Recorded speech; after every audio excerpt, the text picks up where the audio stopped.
teman-teman, di sini kita akan menjelaskan tentang imperialisme dan kolonialisme. Dengan nama anggota kelompok Bianca Francisca Octavia dan Siti Halimatu Sa'diyah. Pengertian imperialisme. Imperialisme berasal dari bahasa Latin yakni imperare yang artinya menguasai. Secara istilah, imperialisme berarti upaya untuk memegang kendali pemerintahan dari negara lain yang bertujuan untuk menguasainya dalam memperoleh kekuasaan atau keuntungan dari negara yang dikuasainya. Imperialisme sudah ada sejak abad ke-18 loh. Pada awalnya dicetuskan oleh Benjamin Disraeli yang merupakan Perdana Menteri Inggris pada saat itu. Jenis-jenis imperialisme. Imperialisme dibagi menjadi dua, yaitu berdasarkan waktu dan tujuannya. Berikut, yang pertama, imperialisme berdasarkan waktunya. Imperialisme kuno muncul sebelum revolusi industri di Inggris yang dilatar belakangi oleh 3G, yaitu gold, gospel, dan glory. Imperialisme modern muncul setelah revolusi industri yang dilatar belakangi oleh faktor ekonomi dan kebutuhan industri pada waktu itu.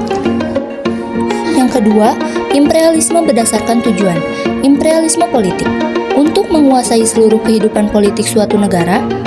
Imperialisme ekonomi untuk menguasai sektor perekonomian negara lain. Imperialisme militer untuk menguasai negara lain karena dianggap memiliki wilayah strategis yang bisa memperkuat pertahanan. Selanjutnya, tujuan imperialisme. Ada beberapa tujuan imperialisme, yakni yang pertama, menguasai sumber daya alam, yang kedua, mengembangkan ekonomi, yang ketiga, meningkatkan pengaruh politik, dan yang terakhir, menyebarkan budaya. Berikut contoh imperialisme pada saat Kekaisaran Romawi. Romawi memperluas wilayahnya melalui perang dan diplomasi, menguasai Eropa Barat, Timur Tengah, dan Afrika Utara. Mereka mengontrol ekonomi dengan memanfaatkan sumber daya alam dan memperkenalkan budaya Romawi. Pengertian kolonialisme. Kolonialisme berasal dari bahasa Latin yakni kolonia yang artinya tanah pemukiman atau jajahan. Secara istilah, kolonialisme adalah upaya yang dilakukan untuk memperluas wilayah oleh negara-negara penguasa dalam rangka menguasai suatu daerah atau wilayah untuk mendapatkan sumber daya. Kolonialisme umumnya dilakukan oleh negara-negara yang memiliki kekuatan lebih dibandingkan dengan negara lain.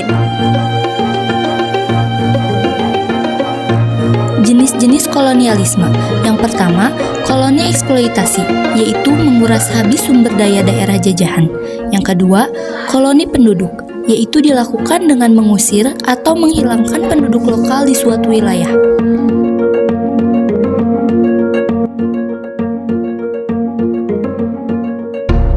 Lalu, tujuan adanya kolonialisme, yaitu menguasai wilayah, mengembangkan ekonomi kolonial, meningkatkan kekuasaan politik, dan mengasimilasikan budaya lokal.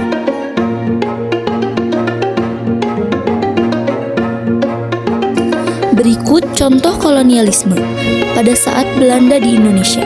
Belanda menjajah Indonesia selama lebih dari 3 abad, menerapkan sistem tanam paksa dan eksploitasi ekonomi untuk membiayai pembangunan di Belanda.